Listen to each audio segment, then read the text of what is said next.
कहने को तो रामसार साइट्स एक ऐसा टॉपिक है जिसको देखते ही कोई भी बोल देगा कि इतना फुद्दू क्वेश्चन अगर एग्जाम में पूछा है तो इसको तो सही मार्क करो।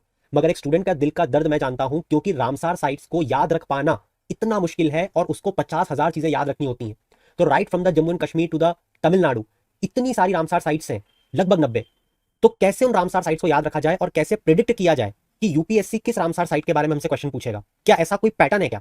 क्योंकि जब तक आप उस पैटर्न को नहीं पकड़ोगे, एक वो स्टूडेंट जिसने उस पैटर्न को पकड़ लिया है वो गिनती की 10 रामसार साइट पढ़ेगा और 10 की 10 एग्जाम में आ जाएंगी।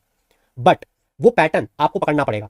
अब वो पैटर्न ये है, अगर आप ध्यान से देखोगे तो हमारे देश में कुछ स्टेट्स हैं जहां पे रामसार साइट्स अभी तक नहीं हुआ करती थी, जैसे कि सिक्किम, वहां पे एक नई रामसार साइट आती है। जैसे कि झारखंड, वहां पे एक नई रामसार साइट आती है।